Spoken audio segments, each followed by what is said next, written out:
You tell us which players you're building your DFS lineups around tonight for the NBA's 8-game slate. So, Kenny, who's the guard that you want to build around tonight?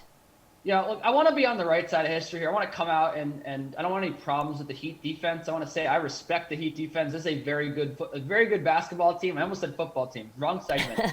I like PJ Dozier here tonight at $3,300. The minutes are just going to be too good to ignore. He had almost a fantasy point a minute last time out, and now there's just so many injuries for Denver. But no Michael Porter Jr. is the big one. 23 minutes against Houston, 22.5 fantasy points. I mean, that type of production. Even if he reverts back to, just 18 points, if he struggles on the offensive side of the ball, I still think that this is just, $3,300, you really don't want much, right? You want probably 15 fantasy points. I think the Dozier should be able to get that for you at the guard position. And with that, that's a great guy to build around. Just super cheap, and he's going to probably get a ton of run here. And, I ultimately expect that this is going to go well for Dozier owners. Super cheap and had 22.5 fantasy points his last time out. Nick, which guard are you building around? Yeah, unsurprisingly, Dozier's a great call by Kenny. I think if I'm going to look into the cheaper range at guard, I like Tyrese Maxey. He's at 5,900 tonight going up against the New York Knicks. Another guy who, due to a number of factors right now in Philly, is playing a ton of minutes. He's been in the high 30s, even the low 40s over his last few games. So much like Dozier, not a guy who you're expecting to give you like 55 DraftKings points. When you're playing that many minutes, you're naturally just going to rack up stats. If you're looking for a more expensive option, I do like James Harden tonight. He's at 10,100 against the Bulls, coming off of a 55 DraftKings point game yesterday. Took a season high 20 shots in that game. You do wonder if maybe he's starting to round himself into game shape now that we're 10, 11 games into the year. The Chicago defense has slipped a bit after that hot start. They're giving up the second most layups in the league in terms of percentage of opponent points, coming in that range. Obviously, James Harden, a great penetrator. So if you're going cheap, I like Tyrese Maxey. If you're going expensive, I like James Harden. All right, which forward do you think is the best play here, Nick? Yeah, I keep kind of waiting for the luck to run out on Harrison Barnes, but I don't know what he's done to deserve this. He's actually cheaper tonight. He's matched his cheapest price tag of the entire season at 7,300, despite continuing this hot start on a nightly basis. Suns defense in the bottom half of the league right now. They've been off to kind of a hot and cold start. Obviously, no DeAndre Ayton for Phoenix tonight. These are two top 10 teams in pace. So I think this is another good spot for Harrison Barnes. And then I'm going to go to that Denver game, that Kenny mentioned with PJ Dozier. My favorite value in that one is Will Barton at 5,500. He's been really good all season, kind of a bounce back year for him after being injured in and out of the lineup for a lot of last season. He's gotten even more opportunity with Michael Porter Jr. struggling to begin the year. Obviously, MPJ now out of this game. I think that opens things up even more for Will Barton. He has 6 games over 30 DraftKings points already. He has 47 and 37 DraftKings points over his last 2 games, respectively. And he played 40 and 37 minutes in those 2. So I don't really know if that changes anytime soon with Michael Porter Jr. out of the lineup indefinitely. All right, Kenny, which forward do you think is the best play?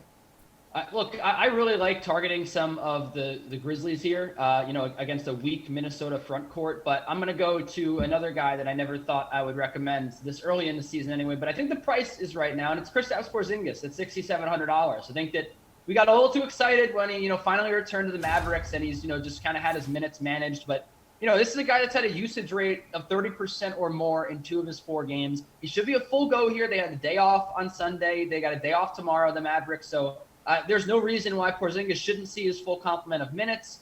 And this is a Pelicans team that is the 3rd worst defense in the league, and they are allowing the 2nd highest field goal percentage inside of 10 feet. Obviously, Porzingis is a stretch 4. He's going to shoot threes, but he's going to also have a very effective game in the post, I think, just against a terrible, terrible defensive unit. And he should be getting the ball. He should be getting that usage as we've seen this year, as long as he is not on a minutes cap or they're not playing him on a second night of a back-to-back or on the front end. Not going to run into that here. We know he's talented. We know he's going against a bad defense. The pace also should be pretty good in this game, the pace rating. So I like Porzingis here. I think he's a sneaky play at $6,700 forward.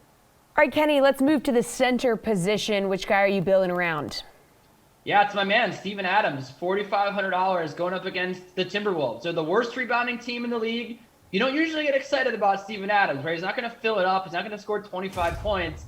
But what he is going to do is grab rebounds. And when you have potentially the best rebounder in basketball, or one of the best, going up against the worst rebounding unit in basketball, you can essentially guarantee yourself a nice cushion there of fantasy points with Steven Adams. And look, when we saw Steven Adams against Denver see about 30 minutes, and he faced Nikola Jokic in those games, I think we're going to see something very similar here with Cat on the other side of this matchup against the Timberwolves. I really like him to have, another 25 to 30-minute game. He can definitely score you over 20, 25 points on a fantasy perspective, and I think that ultimately makes him worth it at $4,300.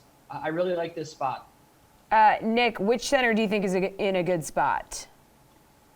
I'm going to return to that Phoenix-Sacramento game that I mentioned earlier. Two teams, top 10 in the league in pace. Kings put up 140 in a game over the weekend. I like Richaun Holmes. He's priced at 7,200 going up against that Suns team. Again, no DeAndre Ayton. For the Phoenix Suns tonight, that means we're looking at Frank Kaminsky. We're looking at JaVale McGee for a lot of minutes at center. I think that's a pretty appealing matchup, certainly compared to DeAndre Ayton. Holmes is coming off of a bit of a down game, but he had 23 and 20 over the weekend against Charlotte. That's the one where Sacramento went crazy and put up 140. You can't necessarily expect that, but he's a guy who scores efficiently. He grabs a ton of rebounds. He can block shots. I think 7,200, very fair price tonight for Richaun Holmes. All right, DK Sportsbook time. Which bet on the DK Sportsbook are you looking to build your bankroll with, Nick? I have a few that I'll throw out quickly. I like the Nets to win outright at Chicago tonight. They're currently +1 in that one. Tough back-to-back for Brooklyn, but I like what I've seen from KD and Harden. Hard-fought win over a Toronto team that I thought played really well for most of that game yesterday.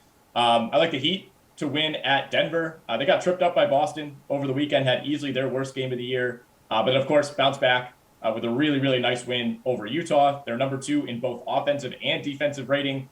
Duncan Robinson really hasn't given them anything yet. He's shooting 32% from 3, taking a ton, missing a ton. So I think there's still some ceiling for Miami to potentially reach once he gets going. That's going to happen at some point.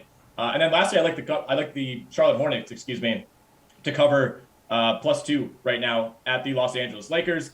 Hornets have cooled off a bit after that slow start, but this is more about just putting no faith whatsoever in the Lakers without LeBron James. This team, as has been the case for like the last 18 years, whenever LeBron sits, whoever's on the roster, it hasn't really mattered, has just looked completely incompetent. And the addition of Russell Westbrook has only kind of poured gas on that fire. So I'm not even sure why the Lakers are favored in this game. I really like Charlotte to take it. All right, 2-minute warning on this last one. Bonus building block. Which franchise building block do you like for Rookie of the Year right now? So Jalen Green is the favorite at +330 on the DK Sportsbook, but Scotty Barnes has been climbing all season and is right behind him at +350. So what do you think, Kenny? I'm taking Cade Cunningham still, +450. I just think he's the most talented player out of this group, and we saw him score 17 points against the Nets. He cooked Kevin Durant. He hit some big shots. This is just, we've only seen him a handful of times, and I think that recency bias is already playing a factor here, right? He was already dropping before he even saw the court, and then plays a couple crummy games. Everyone rushes to bet on the hotter starting rookies. I think that ultimately, when we come to the end of the season, Cade Cunningham's going to have the best years. So I'm actually getting ahead of all the steam and probably just taking it. All right, Nick, you like Jalen Green or Scotty Barnes or someone else? Well, I like the Cunningham call. I think people were way too quick to jump off of Cade Cunningham when he had like 1.5 bad games, and we just determined that he was a bust and should be released.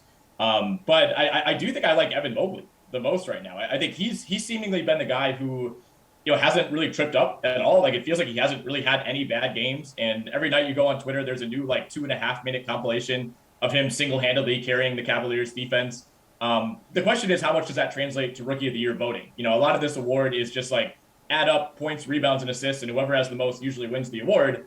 So if Jalen Green gets hot over the second half of last season, or second half of this season, I should say, same with Cade Cunningham, if it's kind of an Anthony Edwards situation, slow start, and then all of a sudden you're averaging 25 and 5 over the final 40 games of the year, maybe that's enough. But I think Evan Mobley is going to be the most consistent. I think he's the guy, that people who really dig into this stuff are going to say he was by far the most impactful.